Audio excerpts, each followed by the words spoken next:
अस्सलामुअलैकुम dear students, आज हम एक बेहतरीन और सबक आमोज़ पोएम पढ़ने जा रहे हैं जिसका टाइटल है सिंपैथी।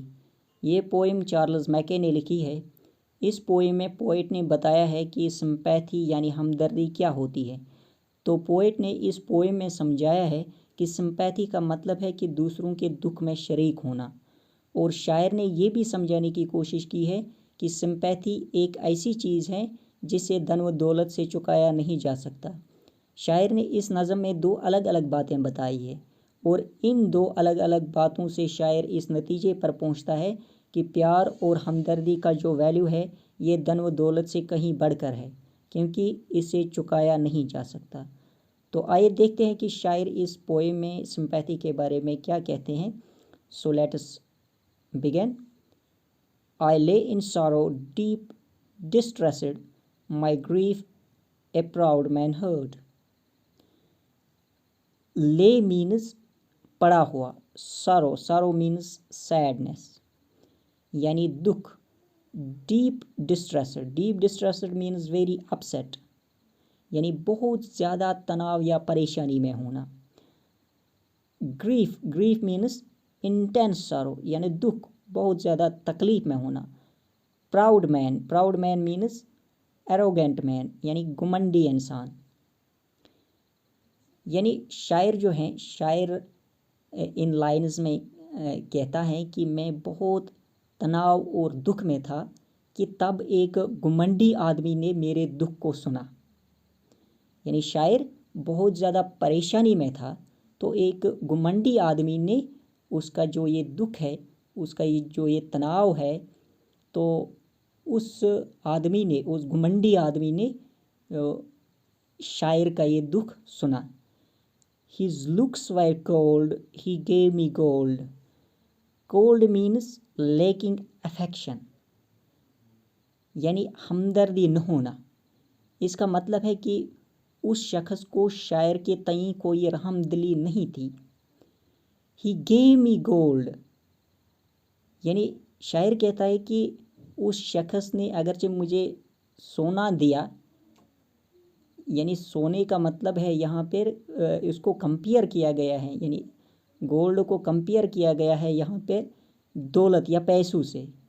यानी शायर के कहने का मतलब है कि उस शख्स ने मुझे पैसे दिए लेकिन उसकी आँखों में मेरे यानी शायर के तईं कोई हमदर्दी नहीं थी।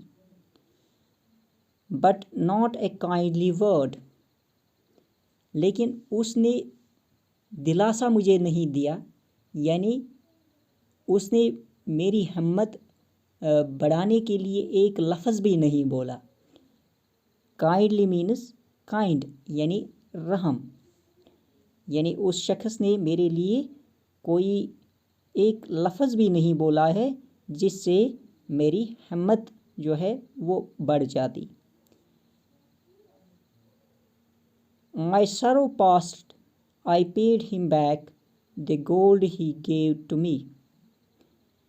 तो इस लाइन में शायर कहता है कि मेरा दुख गुज़र गया। पास्ड मीन्स एंडेड, यानी मेरा दुख जब कुछ टाइम के बाद बीत गया और मैंने उससे वो दौलत या पैसे वापस लौटा दिया जो उसने मुझे दिया था। Then stood erect and spoke my thanks and blessed his charity. Erect means straight, bless means thank. तो शायर कहता है then stood erect and spoke my thanks. तो मैं सीधा खड़ा हुआ और उससे शुक्रिया कहा। किसके लिए शुक्रिया कहा? क्योंकि उस शख्स ने उस शायर को कुछ पैसे दिए थे।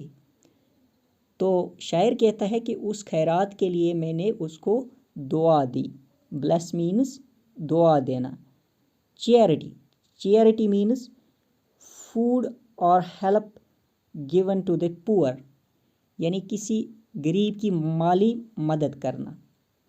तो शायर कहता है कि मैंने उस शख्स को उस चैरिटी के लिए जो उसने मुझे दी थी, तो उसके लिए मैंने शुक्रिया किया और दुआ भी दी। I lay in want and grief and pain. A poor man passed my way. Want means a lack of something, यानी किसी चीज़ की ज़रूरत पड़ना। शायर कहता है कि मैं फिर से किसी चीज़ की ज़रूरत में पड़ गया और मैं दुख और परेशानी में था। A poor man passed my way, तो इस बार मेरे रास्ते से एक गरीब आदमी गुज़र रहा था। He bound my head, he gave me bread. Bound my head means to bandage a wound, यानी उसने मेरे दुख का मरहम किया। यानी ये जो गरीब आदमी था उसने मेरे दुख का मरहम किया और मुझे रोटी खिलाई।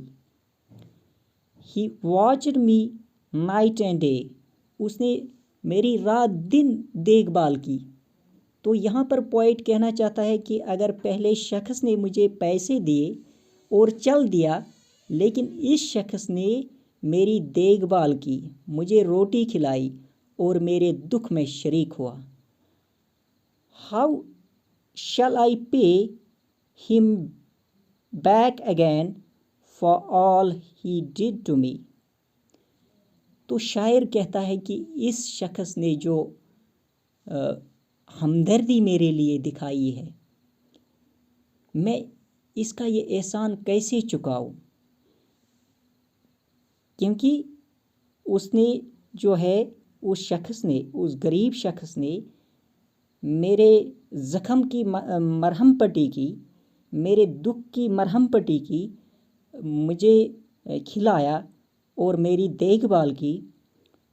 तो शायर कहता है कि इस शख्स की जो ये हमदर्दी है और ये जो एहसान है, ये कैसे मैं चुकाऊं। Oh gold is great but greater for is heavenly sympathy.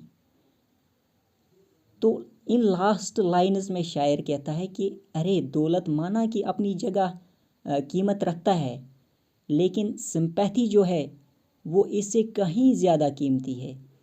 Heavenly means divine, यानी सिंपैथी बांटने से इंसान के रूह को तस्कीन मिलती है, खुशी मिलती है। तो इसलिए पोइट ने सिंपैथी को डिवाइन कहा है, हेवनली कहा है। तो डियर स्टूडेंट्स, इस तरह से ये जो पोएम है, इसकी जो लाइन बाय लाइन एक्सप्लेनेशन है, ये हमने आज इस क्लास में देखी है। तो उम्मीद है कि ये पोएम आपको समझ आई होगी। So thank you, take care.